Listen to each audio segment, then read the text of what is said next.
Hello, Musties. Welcome to another podcast episode. And thank you for being here, even though it's a little musty in here. Today, we have some writers. We have some guests on the show. Very excited to talk to them. So without further ado, let's start the show.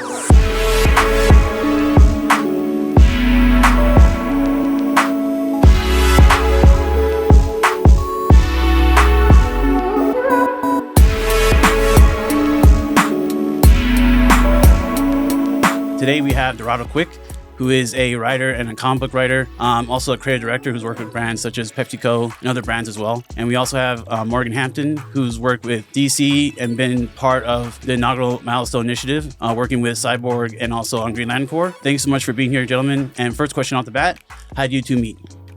Oh man, the Milestone Initiative. Yeah, nice. 2022, like right down the street here in Burbank, which is really crazy. Yeah, right down the street. Right down the street, the Burbank Hotel. Yeah. Oh, wow. That's cool. Well, technically, I guess we met on Zoom before that. But yeah, so the Milestone Initiative was a talent development program at DC Comics and Warner Media in 2022. They've done like talent development programs before, but this one was dedicated for Black, Brown, underrepresented voices. Nice. And Reginald Hudlin and Dennis Cowan were big creative forces behind it. Very cool. So they picked 12 writers and 12 artists and kind of paired us up together to make our own like 8-page comic, and they kind of taught us how to do that in the process. And it culminated with a week-long summit in Burbank, which is where we met That's cool. for the first time in person. Yeah. So like they grabbed people from all over the country at first and then brought y'all in person in Burbank? Yeah, everyone had to apply and go through like an application process and interview process. But yeah, it was like Zoom for like 2.5 months or so. Oh, wow. Where we were having writing classes and the artists were having artist classes and seminars and stuff like that. And then, they brought us all together at the end. That's cool. Yeah, I want to say it was like international because we had few of our classmates are not from America, not from the States. Wow. And then I think we were sponsored by like Ally Bank. I think they Ally Financial kind of took care of the bill for a lot of like flying us all out. That's really cool. We were educated by the Kubert School. Shout outs to Amy Chu. She was our professor for over 8 weeks. Wow. And again, as Morgan said, you had Reginald Hudlin, Dennis Cowan, some of the founders and new founders of the Milestone Initiative, Milestone Comics. Very cool. I think the stats are like what, Morgan, like 3% of writers are people of color and like 5% people of color are artists. Yeah. In comics, that's not DC, that's Marvel, that's everything. Any of your comic publishers, like you're under 3 and under 5% for writers and artists. So we still need more people of color, definitely writing comics. Exactly. But with that said, it was a pretty hard program to get into. I heard thousands of applications. I've heard more. It was a pretty tough program. We had a whole script. We had to do an application process, interview process. Wow. But wouldn't trade it for the world, man. It was a great experience. And some of those relationships we still have. We have a Discord with our classmates still. We're supporting each other's DC comics or Marvel comics, independent comics. It's a really nice group to go into the industry with and grow with. That's awesome. And that makes me think because when we kind of randomly bumped into each other at the Sweet Green in Burbank and I was like, you told me like, oh yeah, we're writing for DC. I was like, what? No way. Like to be honest, most of the time I see people people that don't look like us at all. Yeah. Like for most of it. And like that's who seems to take up the space when it comes to the comic book industry or just comic book fans in general. So I guess like if you could just share a little bit of your fandom, like how did you get into comics? What was like the first, hero that really grabbed your eye when you started reading comics back in the day? Yeah. You want to start? Sure, man. For me, my uncle got me into comics. My uncle was in and out of halfway houses, if you know what that means. So he would always come home with things that fell off a truck. That could be anything from like the Blade movie posters to like back then you can get comic books at like 7-Eleven. Oh yeah, that's what I used to do. Yeah, 7-Eleven comic books, man. Like those were the days. So he would bring home comics and like that would keep me out of trouble. I'm from Inglewood, California. Yes, sir. Back when Inglewood was Inglewood. It's not what it is today. So those comics would, keep me out of trouble. Between that and playing basketball, that was my childhood. Comic books and basketball, comic books and hoops. I want to say my first comic book had to be Batman. It might have been Batman and Robin, but I remember those. Batman, Robin, Superman, but Batman. Definitely grew up a Batman fan and a Flash fan for sure. Those are the comics I remember him picking up for me as a kid. That's dope. And for you, Morgan? For me, So I grew up, or I still have, hemophilia, which is a bleeding disorder. Okay. The way I like to explain it is I'm the opposite of Wolverine. You know? He heals from everything instantaneously. I heal from nothing none of the time, without assistance from medication. So I was kind of stuck at home a lot. Oh, wow. With not much to do because I couldn't go out and play with my friends for fear of getting hurt. Yeah.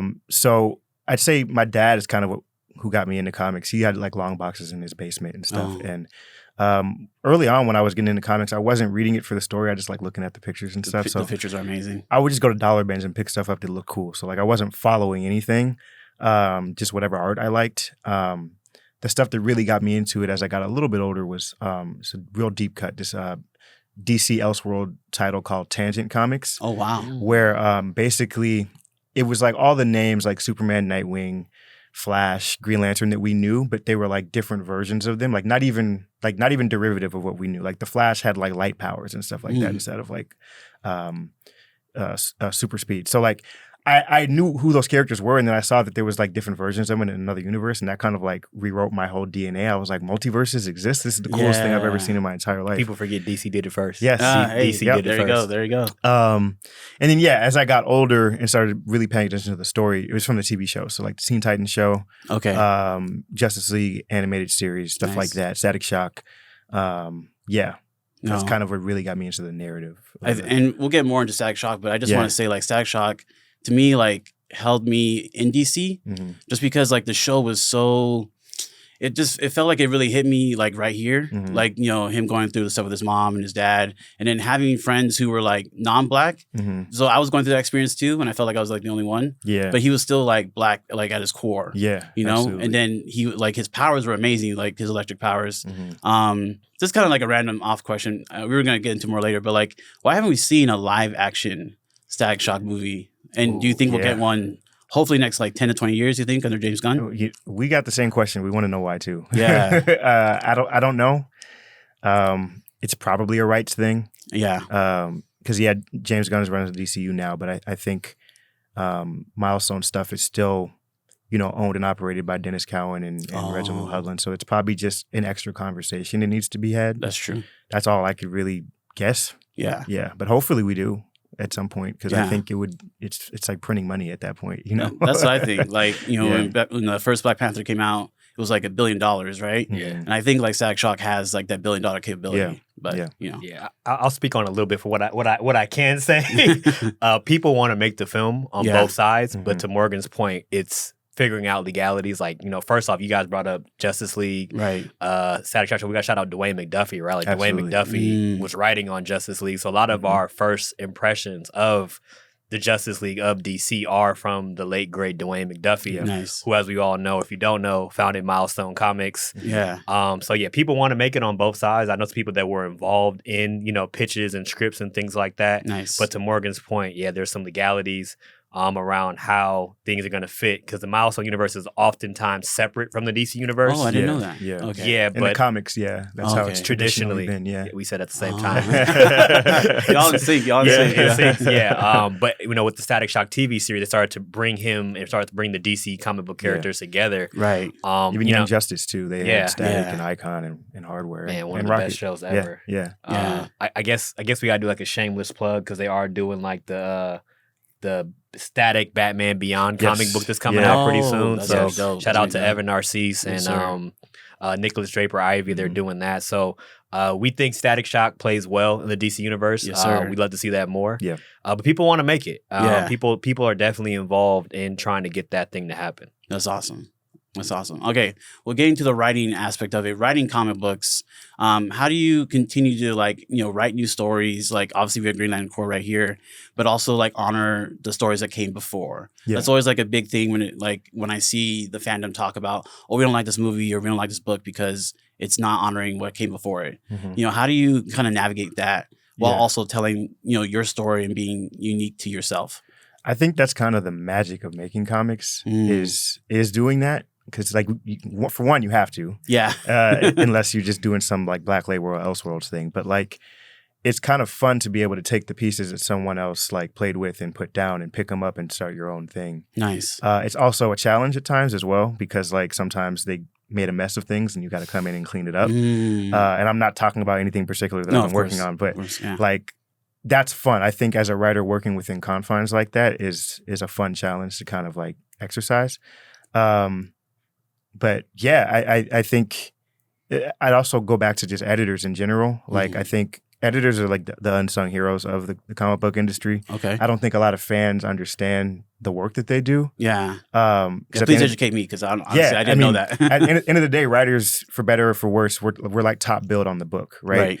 But the editors, you know, they're facilitating the whole project from writing to art to lettering, colors, all that type of stuff. And they're also the keepers of the canon, right? So if you are doing something that may bump up against something that's already either been done or that you're neglecting, it's kind of their job to get in the way and like steer you in the right direction. Yeah. And like, again, for better or for worse, that happens. Like, but at the end of the day, you see on Twitter or whatever social media platform, creators are getting yelled at for doing something that like goes against something. And it's like, well, you know, sometimes maybe an editor told them to do that. Yeah. You know what I mean? Yeah.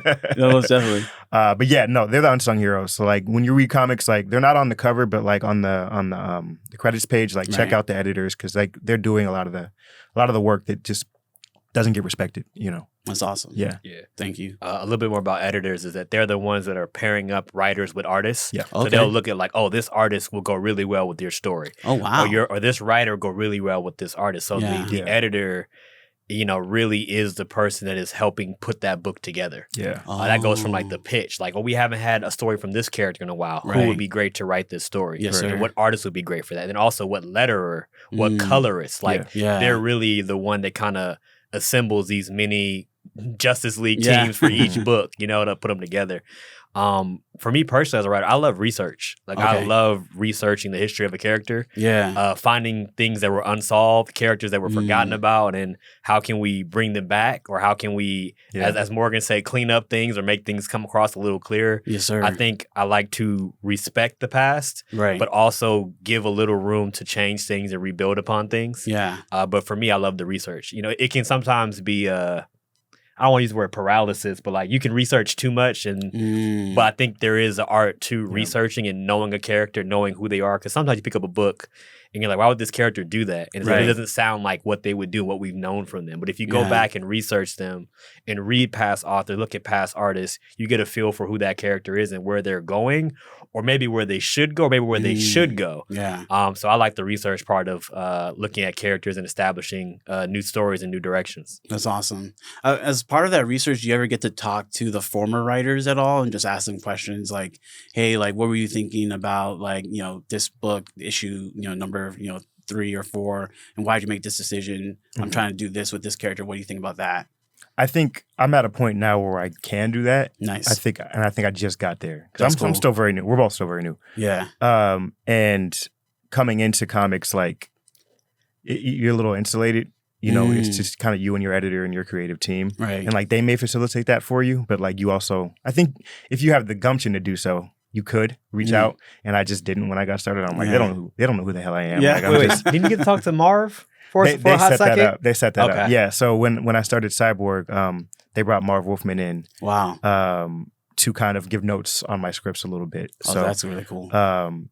But he was also busy, so I don't like bothering people, so I didn't feel like I could like reach out aside from that to talk to him. I probably should have, but no, now I'm at a point where like I see these people all the time, so I feel comfortable reaching out and asking questions if I need them. That's dope. Like a lot of stuff we're doing in Green Lantern Corps is spinning out of Philip Kennedy Johnson's Green Lantern War Journal, and like I've had conversations about what he did with John Stewart and what I want to do just to kind of keep it in line with what he was doing in that book. So yeah, no, that's awesome. Like the stuff's going on with John and the other characters and like Hawkwoman and stuff. I'm like, okay, like this is like I hope to see this like either as an animated DC movie at some point, at least that. But if a live action, like this story is actually pretty dope. Yeah, like thank you. Know, for me, like getting back into comics and specifically into Green Lantern, because I mainly read like a lot of Batman, like obviously Dark Knight, Killing Joke, that kind of stuff, and read like All-Star Superman and watched this DC anime movie. But like I feel like Green Lantern, maybe because of the first movie that came out, like for me it kind of fell off. You guys have to speak to her, but like for me, like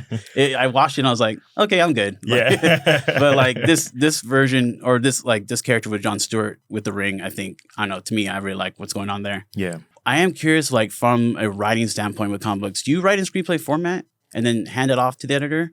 or like what is the format that you actually write in? So here's the thing with comics, like there is no like dedicated format. Everybody does it a little bit differently. Oh, okay. I don't write in screenplay format. It's not too different than screenplay format, but it's not like, what is it, Courier font or whatever from the screenplay format, and it's not centered the way dialogue is centered. Okay.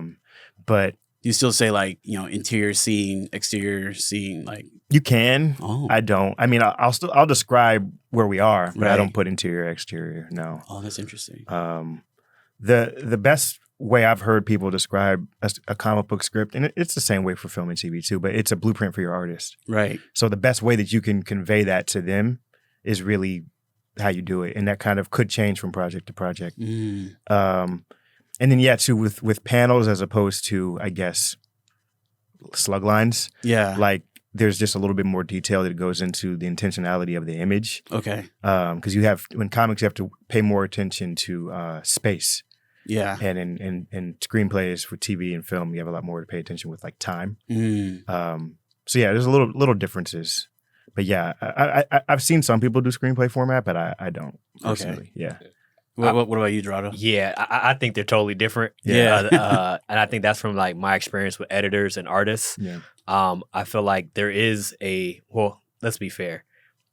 We both have different perspectives on this, but we're both going to the same direction, right? Like when you look about comics, there's a traditional way of the DC way and the Marvel way. Like the Marvel method is like you just kind of write paragraphs and describe it. That's interesting. And that puts a lot of work on your editors and artists. Yes. Right. It's very few artists that want to read and have to break down the script before they go draw it. Right. So what DC taught us was to break things down in like panels, right? So a script will start off with like panel 1, you're sitting at Lois Lane's desk. Nice. Looking up at Clark Kent. You know, Clark says hello. Yeah. Lois says I'm busy. Panel 2, Clark runs away, turns his back.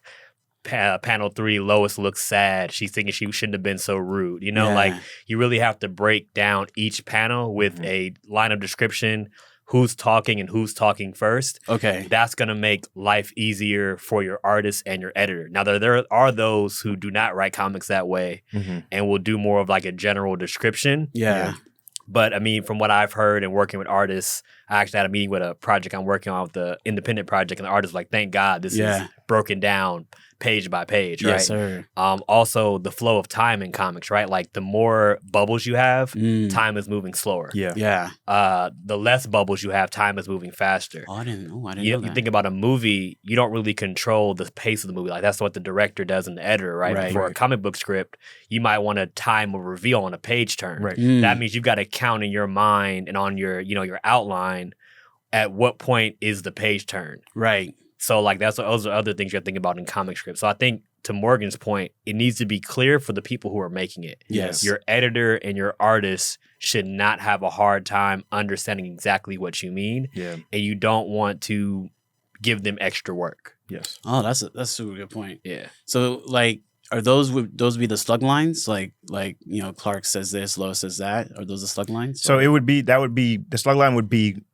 Clark and Lois are sitting at the desk. Oh. And then you'd say Clark : here's what the dialogue is. Wow. And then Lois : here's what her dialogue is. That's and then cool. And then when that's done, you go to the next panel and describe what the next image is. Yeah. It's all static images, you know. Yeah. It's essentially a series. It's funny. We love the people who do essential sequential because that's basically what it is. Like it is a series of snapshots of singular photos that tell a story. Yeah. That's dope. And you have to organize that either on your head and on paper for 20 to 22 pages. Yeah. Right. But also in your mind as a writer, you might want to say like this panel is the largest on the page. Yes. Oh, or you have to write, hey, this is a splash page. This is a double splash page. Like that falls on you as a writer to really outline the book. Because the artist is just going to do what you say. They're not, some artists may put their own flavor, their own stamp on things. But if you don't put enough panels or if you forget to put something in there, that's on you, the writer. Yeah. And that goes back to Morgan's point about how the editor is really the one that pulls it all together. Because the editor will give you notes like, hey, so-and-so has a watch on page 1, but on page 2, you didn't put it. And on page 3, they lost it. So, you got to tell the artist to put that in there, So they're really doing quality control. Looking over everything you need. So I think the way Amy taught us was that you're writing for the artist, the editor, and the audience, obviously. Right. And sometimes the colors too. You know, like if you know you're going to like a maybe like an old memory, you have to tell the colors like, hey, this should be muted colors. This takes place 10 years ago. We do that a lot. And starting with issue 7 of Green Lantern Corps, we did some color stuff in there, and we had to give some notes with the memories like kind of being taken away. Yeah, exactly. Yeah. Not to spoil anything for anyone who hasn't read this, but just read this book, y'all. Read this book. Oh yeah, Morgan's cooking on. Well, shout out to Space Kicker Jeremy Adams, as well, and Morgan for starting off Green Lantern. But now Morgan is the captain of the ship right now. So, starting with issue 10, he's humble. He's humble, but he's cooking up some crazy stuff that I can't talk about because he'll wring my neck or DC will wring my neck. But Morgan's doing this thing on Green Lantern Corps. It's in my pull list. Yeah, thank you. Well, I mean, I will say because I had to travel to like multiple comic book stores. I went to House of Secrets and to Emerald Knights, and like these were flying off the shelves. So I was scrambling like on Wednesday I never know. night. This is me just being insecure. I'm like, if a shop doesn't have it, is it because they didn't order enough? They ordered like 5 copies and they sold out of those, or it's doing so well so they sold out. I never know. Yeah, for me, like it's running out because I was trying to get the back issues and the back issues are running out too. So I had to go DC Universe Online, Infinite, and I was like trying to read the back issues. I'm going all over the place. So man, you can always go to Golden Apple Comics on Melrose. There you go. You know what I mean? But also the Comic Den, Slauson, Black-owned comic book shop. Yes, sir. Maybe one of the first and only in LA. Yeah. So if you need comic book shops, hit us up. We can tell you where to go. No, I appreciate that. Maybe we could talk more about like comic book shops here in LA too, because like I just been hanging out in Burbank and like North Hollywood, so like that's what I've been going to. But okay, so thank you so much for the education because like I did not know any of that, and the way you described like just writing action for each panel, that sounds a lot better than just like here's a screenplay and then just read it and just understand it. Yeah, I think to jump off of what you were saying. Writing comics is kind of like being a writer and a director. Yeah. And the artist is almost like the cinematographer. Like they're picking the composition because they understand that a little bit more than we do. Are you picking the shots? We're picking the shots, but they're picking the way it's conveyed. Right. So like, I mean, some writers will be like, I need this angled up with some like a fisheye lens or whatever, but that's doing too much in my opinion.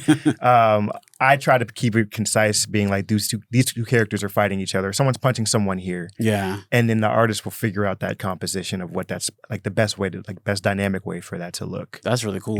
Yeah. So I wonder then if it makes sense how like comic writers can make the transition into the director spot at some point. Yeah. I mean, you've done some directing work. I've done some directing. I'm growing my craft as a director. Yes, sir. Everybody thinks that it's gonna be great for me because everything's gonna cross over. I'm starting to like. That's what I don't know. Like the puzzles are coming together, the pictures are coming together. I think to Morgan's point, you know, comics are very collaborative, right? Like manga typically comes one mind, right? Like one band, one sound. Right. The writer like is Kishimoto. The artist. Exactly. Yeah. With comics, it's a team. Right. So you really want to empower everybody on the team to all make the best version of a movie or the best version of a comic, and you want to lean into their expertise. Yeah. So me as a writer-director, to Morgan's point, I'm not going to call out every single shot in the comic book, but you know the story as a writer. So if I know, hey, I need a close up here because so-and-so is crying, I need to tell the artist, hey, close up on so-and-so. One tear is coming from their eye. Nice. Because they don't know the full beat of the story. They don't know that we may call back to this at the end of the issue or 2 issues from now. Yeah. People are going to remember that. So I will call out specific scenes that need to be emphasized. Yes, sir. But some scenes like, epic fight scene. You know what I mean? So-and-so is getting punched in the face. People in the background are screaming and running in terror. Right. But there are some things where like, Batman has a kryptonite ring and that ring is close up on Superman's jaw. Like something like that I want to emphasize that Batman has a kryptonite ring and it's hitting Superman in the face. Right. I have to tell the artist or the cinematographer like that's the exact shot we want. Would you say that doing a panel by panel breakdown of a script is similar to doing a shot list? As a director? That's a really good point. Is there crossover there? Yeah, there's definitely crossover. Morgan's setting me up right now. In a good way. He's definitely similar. It's definitely similar, right? Because as a writer, you have to convey your vision for comic books, right? Let me clarify so we can see the similar. As a writer in comic books, you have to clarify your vision for the editor, for the letterer, for the artist, and for the colorer. As a director, I have to take that script, whether I wrote it or somebody else's, and make it absolutely clear for the cinematographer, for the production designer, for the editor, for the sound mixer, everybody. So it's always better when you go in with a game plan versus shooting blind. Yeah. Like some people will just get in the comic book and start writing. Oh, okay. It's not my style because again, you only get limited amount of pages. Just like in a screenplay, you only have limited amount of time. So if you can map out every panel, you can see the book before it's printed in your mind, and the artist can see it too. You can find the holes. Same thing when you're directing something for film. Yeah. So if you map out every shot, oh, I don't have coverage here, or oh man, I didn't zoom in on this. Like you can really map out what the film is going to be visual. So that visual language of a story comes to life. Yeah. And I think that's the job of a writer in comics, but even more so the job of a director in film and TV. Most definitely. So yeah, to Morgan's point or Morgan's question, mapping out your panels is very similar to your shot list for a movie or a pilot or whatever you're directing. I think that the key point is to leave room for collaboration, right? Because I'll ask my artist, like, is there anything you really want to draw? I've always wanted to draw this. So now I'm going to try to work that panel or that scene into my comic book script, and then vice versa on a film. If I know my cinematographer really wants to try some crazy shot or wants to rig something, I need to kind of leave room for them to play because you want it to be their film too. Like it's not just my film. Right. It's my vision that it has everyone's ideas implemented or everyone's ideas heard to make the best possible film we can make. I mean, it sounds like working with y'all is a dream, honestly. Like, because like you're asking, is there a shot you've always wanted to draw? Like, I mean, that's an artist. Like, that's like the best question you can ask them. Yeah. Also, what I've learned from Morgan too is like stuff they don't want to draw. Like, I think we're not going to say any. Not going to say anything, but we've noted that some artists don't like drawing certain things. Right. So if I know that ahead of time, I cannot put that in there unless I absolutely need. Like, if it's just crucial to the story. Yeah. But I think one thing we learned in the Milestone program was working together, working collaboratively, and then I think like me and Morgan have kind of developed like a friendship and a brotherhood where like he'll show me stuff and I'll show him stuff and we get feedback to each other. I think that makes us both more collaborative with each other, but also with the people we work with in the industry. Yeah. And obviously making you better writers. Oh, yeah. Having that feedback. Oh, yeah. I'd be like, hey, Morgan, go ahead and tell me this shit is whack. He'd be like, no, you're good. You're all right. Yeah. Cool. And sticking to like the... Oh, I didn't know if we could cuss. My bad. Oh, you're good. Sticking to like the filmmaking parallels, like in animation, there's storyboarding, right? Now, like you two wouldn't call yourselves artists, but would you do a little bit of storyboarding, a little bit of drawing, just kind of figure certain things out? If you have like an idea in your head and you just want to get it out there quickly, obviously you can hand it off to artists later. Yeah. Does that happen? Some writers do that. I have like no drawing expertise. Like it would be stick figures. And I don't know. I think that would confuse people a little more than it would help them. A lot of times when I have a really particular image in mind, instead of trying to describe it in a panel, I'll just find a reference image and put that in the script. Got you. Like something that conveys the idea of what I'm talking about instead of trying to spend 500 words explaining it. Yeah. And then they can use that as a jumping off point. That's cool. Yeah. That's cool. Yeah. You do the same, Dorado? Man, great stuff. Great questions. To Morgan's point, I can't draw to save my life. But if I have a crazy idea or a crazy visual, I will kind of like draw on a piece of paper with stick figures just so I know what it looks like. But then awesome. I'm going to write that panel better. Right. I'm not going to give an artist a stick figure image of anything. So yeah, I will kind of like try to map it out the best I can so I know how to describe it to the artist. That's awesome. There's something else I wanted to say, but I could. That was a really good question. Oh no, appreciate it. Yeah, feel free to just like come back to it. I do have one more writing question because you guys are. I feel like I'm just getting educated right now. So from a world building standpoint, and like you have issue 1 to like issue 23, like how are y'all keeping everything intact? Is it just all in here? You have notes, you organize a certain kind of way? I'm kind of learning that now because Green Lantern Corps is my first ongoing book. For sure. So up until this point, I've done miniseries, right? 6 issues, 4 issues. So I know starting with issue 1 where it's going to end. And that's not the case on an ongoing. Like you may have an idea, but you're really only ever like 4 or 5 issues ahead from what's out right now. So 7 is out. Green Lantern Corps 7 is out. I turned in issue 10 couple weeks back. Nice. And I know what I'm doing past 10, but like not too much past 10. Okay. That's exciting though. It's exciting, but it's also like a little, it's an anxious thing as well. I'm just like, I got to figure this out. But yeah, I think that's also the kind of the magic of comics is like being able to be fluid with your writing as well. because you may have this meticulous plan, and then you realize when you get there, you're like, actually, this isn't landing the way I want it to. So let's go in another direction.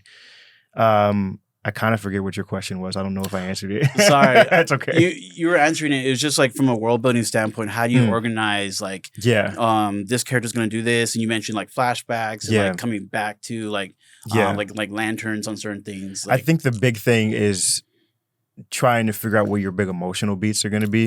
And then everything else can be more fluid. It's like, you want Jon Stewart to be going through this type of thing in 5 issues. Yeah. How we're going to get there. Right. I'd say that's the most concrete kind of outlining you would do on an ongoing type of thing. Yeah.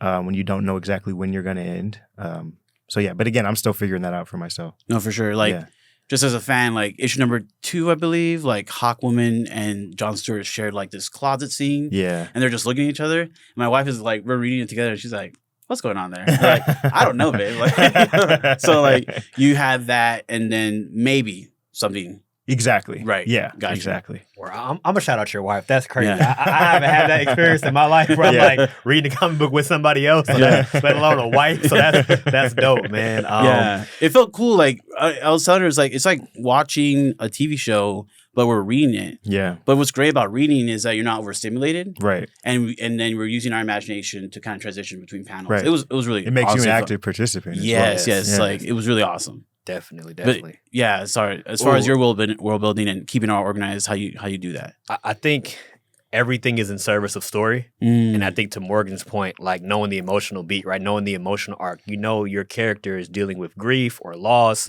or self-confidence. If you know the arc they have to go on, I think you can fill in the rest. Yeah. But I think if you don't know where this character is going, nothing else really matters. Yeah. As Morgan just said, we're both up and coming writers in DC. So I'm right now currently pitching miniseries, working on an original graphic novel that Morgan might be my editor on, maybe possibly. That's awesome. But the key thing is knowing where that character is going. Yeah. Because if you know where the character is going, then you can be like, an editor can say like, hey, he or she wouldn't do this or they wouldn't do this because that's not the arc that they're on. But if you don't have that arc kind of mapped out in your head, then your character can do things that they should not be doing or things that don't serve the story. Right. So I think everything is in service of story. And I think it's my goal as well as Morgan's goal to get from like the miniseries world to get to like the ongoing world where you have a lot more space to plant seeds and bring things back. Yeah. I'm a fan of world building in general. Yes, I think, sir. I give an example really quick. I think Ta-Nehisi Coates' run on Black Panther, he gave us so much world building. It's very world building heavy in the beginning, but it sets up the rest of the story. So after he like actually lays out the blueprint for how this world operates, then he really starts getting cooking on story. And I think that goes back to what we talked about earlier about how certain characters have had their world fleshed out and some characters haven't. Right. I can't tell you what Morgan's doing right now, but there's a piece of Green Lantern lore that hasn't really been mapped out before. And Morgan's doing a great job of mapping that out and how that affects all the characters on that map. That's what I'll say. We'll keep it to that. We'll keep it to that. I was going to say something else, and that again, I might get a phone call, but I don't want to get a phone call. Not a bad phone call, but having a map of how things are supposed to go and building that world out helps inform how your characters live. You know? No, exactly. And again, we're going to talk about this later, but I just want to bring this up now. You've written for a DC anthology, and can you tell us like what that process was like? Did you originally pitch it, or were you brought on to the project? And how did it feel to just get that published and to have other people buy it and read it? Ooh, man, it felt good. I mean, it's like childhood dream come true. Yes, sir. I think I've done 4 or 5 DC anthologies at this point. Also did one for Boom Studios Power Rangers. Oh wow! And I've gotten approved for a DC anthology. That's all I can say for another one. It feels good, man. I think it's project by project, right? Some of the DC anthologies have a theme. Like my most recent one was the Christmas anthology. Yes, sir. So that anthology was about everything about Christmas. Like what can we do around Christmas? So I did a story with Jon Stewart and Mrs. Claus. Oh, okay. And my original pitch for that was Jon Stewart versus Santa Claus. Okay. And he had kind of like beef with Santa Claus, kind of like in like a more wholesome Riley Freeman, like didn't like Santa Claus because he wasn't there growing up. Oh, snap. And the editor loved my pitch. Yeah. But somebody else was doing like a whole book with Batman and Santa Claus. Okay. So he was like, hey, you can't use Santa Claus. What else do you want to do? And I was like, well, can I do Mrs. Claus? Whoa. So then I had to redo my pitch, and like Green Lantern, sees Santa Claus getting attacked. Yeah. He thinks that this person is just pretending to be Santa. It can't be the real Santa. And it ends up being Mrs. Claus. Okay. He's like, I knew there wasn't Santa Claus. There's no way, you're real. Yeah. And Mrs. Claus is actually like filling in for Santa. Because he's off with some Justice League people. And John Stewart really doesn't believe. He like goes back to his childhood. Santa was never there. Right. And she's like, man, your mom did so much for you. Like, we didn't want to overstep. Wow. And it was like, you had a hero in your household. Yeah. So then they kind of have a moment, and then we reveal that Santa gave Mrs. Claus a Blue Lantern ring. Yes. And then you have John Stewart and his Green Lantern ring saving the day with Mrs. Claus and her Blue Lantern ring. That's As you guys know, hope empowers. Yes, sir. Empowers willpower, right? Or something like there's like a synergy there. They feed off each other. So you pitch a story to the editor. The editor is either going to give you a green light, or they're going to say, you can't do this, but you can do this. Or they're going to say, hey, there's a hole here. What do you have any ideas on how to fill that hole or solve that hole? So for me, it was, again, going from Santa Claus to Mrs. Claus. Yeah. Still keeping the same story intact, because that, John didn't think Santa cared, and he's like, actually, we were there the entire time. So that's an example of like what it's like to pitch. There's like romance anthologies. I think Morgan's did like the Spring Break anthology. Yeah, the Spring Break. That's cool. So there's all type of anthologies you can do. That's kind of how you start to break your way into comics, is doing a good job on the anthologies and being invited back for another. That's cool. I mean, just also want to say, like, that's amazing. Like, from just a storytelling imagination standpoint, I haven't heard anyone do any stories with Mrs. Claus. So, like, she's always like she's just a side chick. Like, so like that's honestly really cool. Yeah. Yeah. So I'm gonna pick that up. I'm gonna pick it up. I'll give you a copy. I should have brought it today, but I've got copies at home for friends and family. So thank you, man. We'll link up, and I just slide you one. But I appreciate it, man. That's awesome. That's great. And again, everyone, check that out. Check out the DC Christmas anthology. Man, there's so much from that I want to go into, but we'll have some fun with some questions, go over some DC characters. So just from a writing standpoint, if you could only write one character, you could only pick from these two, Superman or Batman, which one would you choose? Superman. Batman. Superman. Oh, there you go. The switch. There you go. Why Superman, Morgan? I think I'm just what's the phrase? It's just caught up in the moment, I guess, with the Superman movie coming out now. And like I've always liked Superman a little bit more than Batman anyway. Yeah. But I like the human aspect of Superman. Yes, and sir. I think at the very least, I don't have an idea now, but I think there's a story I could tell with him as a character. With Batman, I'm like, everything's been done. I don't know what I could add to that. It does feel that way, from an outside fan perspective. It does feel that way, and that's not to say if they want to give me a Batman book, I'm not gonna turn it down. I'm gonna do it, of course. But yeah, I think I can add something to Superman. Again, I don't know what it is right now. Yeah, give me this is my like 10-year plan or whatever. Of course, I think I can add something to that mythos. All right, you feel like a punk rocker? Yes. Yeah. I definitely I've been that my whole life. Yes, sir. Try to do the right thing, not to be all virtue signaling and all that, but just like it's cool that being nice is cool now. Yeah. Because I feel like I've been trying to be like that my whole life. No, I was talking about this IG reel, and it's like it's a black dude, and he's crying over watching Superman. It's like, I want to be a better person, bro. Yeah. And it's like, it's not that deep, bro. It's like my wife looks at me, and is like, that's you. It's like, yeah, that's me. Why Batman, Dorado? Man, so many reasons. Yes, sir. I'm pretty sure like either Batman or it was Batman and Robin was my gateway into comics. Yeah. I'm gonna just keep it a buck, man. I'm from Inglewood.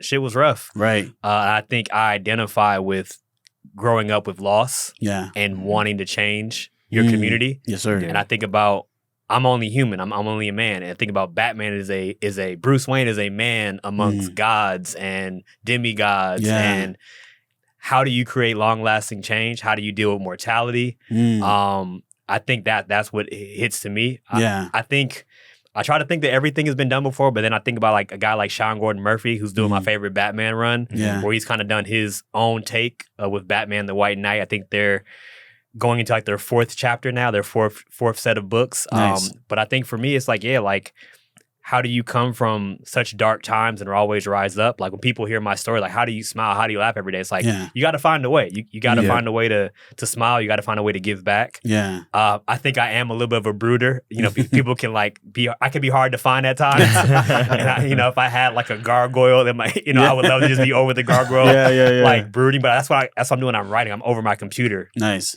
Writing every day. I'm jotting down ideas, you know, for not only for back characters but other characters. But I think me as a person, I identify with overcoming loss and wanting to change my community. Yeah, it's just Batman. I also just think he's a man. Like, you know, I mean, he's a man that has to find ways to be creative to compete against everything else that he's up against. Right. I think I'm also a dude with a lot of contingency plans. If this doesn't work, I try this. This doesn't work, I try this. But it all leads to like one goal that I'm trying to get to. Yeah. And I think I never quit. I think that's one thing about Batman is that he never quits. That's true. That's true. Another just fun fan question.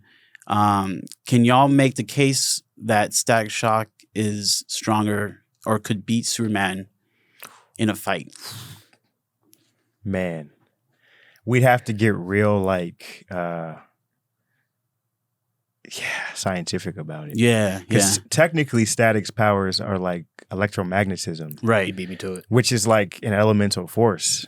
Exactly. So it's not just electricity. Right. You know, I think if we can get to the point, that Static Beyond point, where he is just tapped into just the way that the universe works. Yes. I think there's an argument there that he could.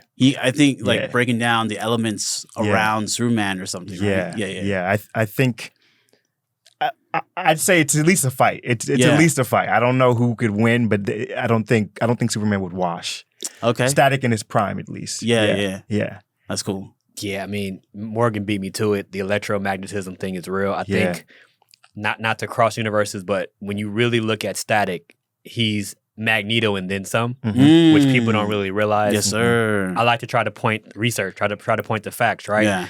I believe in Justice League Unlimited. There's a scene where old man Bruce is telling Terry McGinnis that like Static is one of our most powerful heroes. Like he's one of our most important heroes. Yeah. I think that says a lot because in Batman Beyond, Superman's still around. He's older. Right. He's got the grays. He's got the grays on the side. So I think that's one thing. If you're a Static fan, we all want more Static stories. We want young Static. We also want older Static. So I think it's something that we know he can do. It hasn't been proven yet. Right. But we've got bits of canon, we've got bits of TV commentary that point to Static being this ultimate being.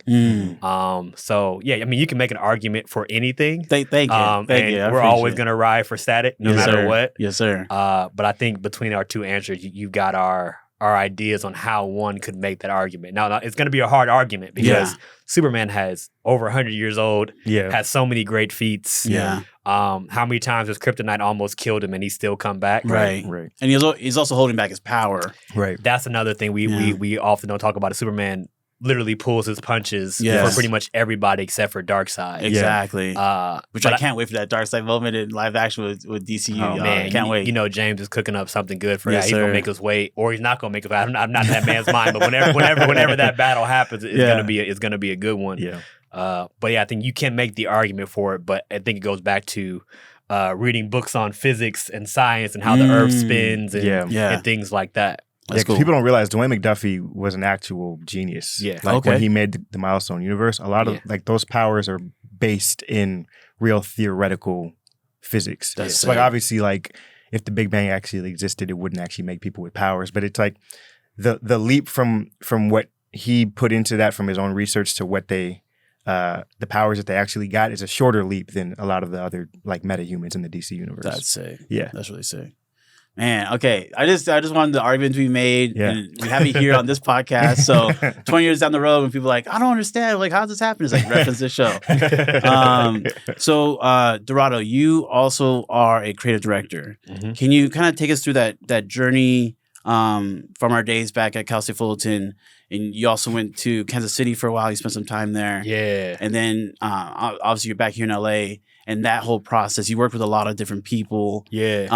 Are you on set with these people? Like when I see LeBron, I see Draymond Green, I see J.R. Smith. Like, sorry, I'm a big basketball nerd too. Yeah. Like, are you also on set? Yes. That's sick. Yeah. Yeah. So like, if you could just give us like a little education about like how that process worked out. Ooh, man, Yeah. we're going back 15 years almost. Essentially, I got my start as a copywriter. Okay. It means I was writing, tweets and social media posts. So if Yes, you remember sir. a lot of the stuff that went viral for Wingstop back in the day, that was me and a couple other guys. Dang. Wingstop versus Wendy's was me Yeah, as well. And yeah. at that point, I had pulled a Kevin Durant, and I was working for Wendy's at the time. So that Wendy's mixtape that went viral, Yeah. that was me and my brother Archie Davis, Oh, who went to wow. Cal State Fullerton. The We Beefing. Yeah, the We Beefing. Yeah, like we Dang. outsold Kendrick, did some That's crazy crazy. numbers on Yeah. Apple Music. From there, I started writing TV commercials, started doing branded content for Gatorade, documentaries for Gatorade, Yeah. and I'm on set with the director. Actually, I write the script. To go back, you get a brief from the client. Mm-hmm. You break down that brief into insights, idea, executions. You work with strategists and things like that, and you write the script. Yeah. And you write like treatment for that script, how it comes to life. Then you'll solicit like treatments from different directors. Before I was directing, treatments from different directors. Yeah. And whoever you feel has the best treatment or has the best approach to bring that film to life, Yeah. you go and make an argument for them. Then you go and select talent. Right. So I've been very blessed to have some great clients: Gatorade, Nike, Pepsi, Yes, sir. Brisk, Iced Tea, Marvel. I'm probably forgetting a lot of clients right now. Wendy's. Wendy's, Yes, sir. yeah. I was very beneficial. One of my first short films was directed by Michael B. Jordan. Oh, wow. For Brisk Iced Tea, and that was a collaboration between PepsiCo and Marvel Yeah. to celebrate the release of Black Panther. So I was right there That's on sick. set with him. That's it. When I created a show for Draymond Green Yeah. called Throwing Bones, right Yeah. there on set, did 2 seasons. Shout outs to Amy Glickman Brown. She was my director on that. Then Super Bowl commercials. Yeah. Wrote the Super Bowl commercial. LeBron James talked to his younger self. Yeah, that was sick, man. I'm on set right there with Cal Maddock, who is Yeah. another a dude from LA, great filmmaker. So man, I started off, mastering the basics, which was, back then you only got 140 characters for tweets. Mm. Now I don't know how many. I'm not on Twitter like that anymore. Yeah. But yeah, started doing tweets and then worked my way up to radio commercials to TV commercials to branded content to documentaries, Yes, sir. Super Bowl films, then short films. They even got to pitch a couple movies, which That's it. Memes and Nightmares came out last year. Right. So, yeah, man, I'm on set the entire way. I'm the creative director for the entire thing. I also have a guy like Gerardo Ortiz, who is, I'm creative director of copy, writing. Gerardo Ortiz was creative director of visuals, like art direction. So it is a hand-in-hand thing. And we built a lot of great films and commercials and content together. That's awesome. Yeah. That's very cool. And then so like obviously you guys are brothers within the comic book industry. Is there gonna be any collaboration in the future outside of comic books, you think, between the two of you? Oh or? man, that would be a dream. That would be a dream. Yeah. Yeah. I think we definitely want to do it. It just has to be right. Yeah. But yeah, we think about we talk too much. We hang out too much not to. Yeah. But we definitely will have to do something down the line. Because we both are working toward trying to work in film and television too. Yeah. So yeah, I think it's only a matter of time. Yeah, whether it's comics, film, TVs, features, both. Yeah. Praying for a long life of to create with each other on multiple things, but you can guarantee that anything that Morgan does or I do, we probably shared it with each other first. Yeah. And found out what works and what doesn't work. That's cool. And also just, Morgan also always is encouraging me that I can do this and that I'm doing better than I think I am. If I can do it, you can do it. Yeah, Absolutely. That's Yeah. awesome. And that's for anyone. Like, Yeah. That's amazing. That's amazing. Man, there's so much again that I want to get into with that. Going back to comic books and going back to this run, you mentioned the idea of writing Batman about dealing with loss. And I lost my dad back in May. Oh man. Sorry to hear that. Thank you. And so with John going through the loss of his mom and like everything up like with that, with Hawkwoman and the Nagar and everything, like, how do you blend those like really realistic human emotions into what some people would say is just this fantasy, this is fiction? Like, how you make this like seem so real? Yeah, I mean that's the magic of comics. You know, is you what's that phrase you put the sugar with the medicine or whatever. Yeah. So it kind of masks what's actually in there. that's kind of my approach to writing. Yeah. And I'm all about the character-driven stuff. So like a lot of the stuff with John and his mom, that's that stuff from Philip Kennedy Johnson's run. And we're kind of picking that up and putting it to its next logical point. But that's the type of stuff that gets me excited about it. Because I think at the end of the day, that's what the audience is resonating with the most. Like, it's fun to see cool colored constructs and stuff like that. But like, people really identify with the things that these characters are going through because we're going through it as well in our own lives. Yeah. So I think it's just pulling from your own experiences and trying to add depth to what is already on the page. Like for instance, like when I write John, like this didn't happen to me, but like John's voice in my head is my dad's voice. Oh, wow. So my dad was a career Marine for 23 years, and John Stewart being a Marine as well. Yeah. Very logical, very to the point. So because of that, John is kind of easy to write. It's easy for me to get into his head and figure out what decisions he would make. And what excites me as a writer is like some of the decisions he's made up until this point are not very logical. So it's interesting to kind of dig deep into figuring out why he made those decisions and how he's going to come out on the other side. Yeah. But just to answer your question, that's what it's all about, is trying to make these larger than life heroes feel more human. Yeah. Because at the end of the day, that is what I think brings people back month after month. Most definitely. And thank you for your dad's service. That's amazing. As far as like the industry, the state of the industry right now, obviously we just had Superman release. I'm really excited for Supergirl. Yeah. Especially with that crypto stuff. Like, let's see what's going on there. And then there's a upcoming show for the Green Lantern Corps. And obviously we're in Peacemaker season 2. Where do you think DC is? Like, do you think they're in a healthier state, since the Zack Snyder era is over? And then comparison a little bit to, the people across the street, the Marvel people. Do you think DC's now starting to make a case like, hey, we're offering just the same quality, writing from a books, TV, and movie standpoint that Marvel's been doing for a number of years? Yeah, I think so. I think it's in a healthier state than it's been. At least it feels cohesive, I think, for the first time. It does. As a universe. And I know we're only a movie and a couple shows in, but I do feel like it is at least can step to what Marvel's doing right now. I mean, at the end of the day, we all win as fans. Yeah. I know we all want the best things out of all these projects, but I think going back to the comic book part, like Marvel and DC have always kind of pushed each other to be better. And I think now that DC is kind of rising to that, I think it's going to push Marvel to rise, and then we're just going to go back and forth. Yeah. It's a good time, honestly. It is. I don't really think, I think James Gunn said this in one of his interviews. I don't think comic book fatigue exists, really. Yeah, I don't think so. But I think people do want quality. Yeah. And I think for a while we haven't been getting the best quality. And I think we're getting back to that. Yeah. Which is going to bring people back in the seats. I just think the reaction to Superman, to me, like, even if the box office isn't $1 billion, it still proves that people really want to see these stories and want to see these characters on screen and just to be like happy, excited, for what they're going to do. Yeah. Absolutely. So, I mean, that's what I think. Yeah. And then as far as like, the WGA post strikes, are you part of the WGA or working towards that? No, the thing with comics is like, there is no union in comics, for one. Oh, really? And we're not really folded into any of the other ones that exist. Okay. I think we should. I think, like, if you write comics, why couldn't you be in the WGA? I don't know. I'd have to talk to someone who knows more about this stuff than me. But it would be great because, like, there's no protections in comics because of that. Yeah. But yeah, I do want to write film and TV as well. I got my MFA in TV writing and producing. Nice. So hopefully, knock on wood, at some point I will be in the WGA. But from what I've seen as a writer trying to break in, it's not a great time right now, at least for newcomers. Yeah.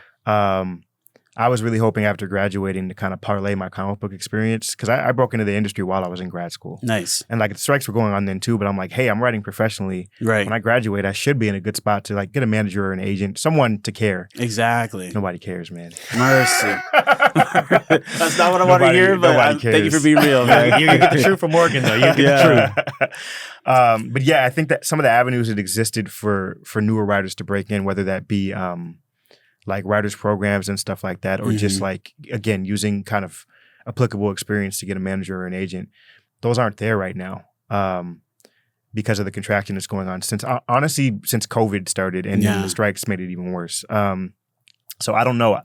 I keep hearing every 6 months people are like, by Christmas it'll be good, and then Christmas comes. By the summer it'll be good, and they just keep pushing back the goalpost. Yeah, I'm just gonna keep plugging along.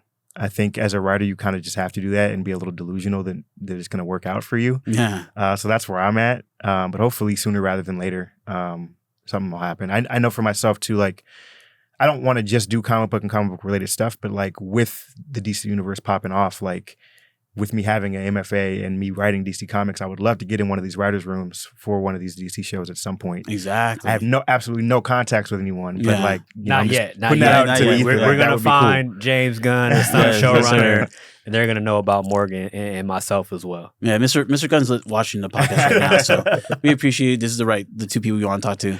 And then Dorado, for you, you're looking to go down the path of also getting an agent, or do you already have an agent? No, I do not have an agent right now. Okay. I'm definitely going to be, in the same boat as Morgan. As a writer, director, I think it's a little bit different, but not much different. The last thing I did was Mara Brock-Akil's screenwriting program. Okay. Mara Brock-Akil is the woman that created Girlfriends. Oh. And the most recent hit show on Netflix, Forever. Taught me a lot about the craft of writing. Yeah. How to write, how to get the mindset of writing. So my girlfriend. Exactly. I love that you stuff. can sing better than me, brother. UPN, baby, let's go. I missed that stuff. Sorry, keep going. Oh no, man, she's a legend. Just one of the most amazing people I've ever met, most amazing women I've ever met. Beautiful Black woman. She's also a member of Delta Sigma Theta Sorority Incorporated. So she's just the greatest, you know what I mean? So for her to take me and my cohort, under her wing for 3 or 4 months to hone our craft was just a beautiful experience. So one thing that I've learned from her is to have stuff ready. Yeah. Like Morgan's got 2 or 3 pilots, if not more, ready. Okay. I've got one. I'm working on a few others. And then I'm also working on my craft as a director. Yes, sir. I directed a couple shorts last year, working on some few things this year. So yeah, just, the goal is to be ready so that when your name is called, that, you don't have to scramble. Yeah. It's like when they call your name, you're ready to walk in there with what you got. Like here's a link to the portfolio and you're good to go. Exactly. Yeah, and I will again just give y'all some praise because doing the research was very easy because all the links were there and I was able to here's an article about them. Yeah. Here's their work. Here's their portfolio. So thank you so much. Yeah. And pretty much that is where we're at. Thank you so much for being here. I do want to make sure I give you time to plug. Obviously, we're gonna plug this book.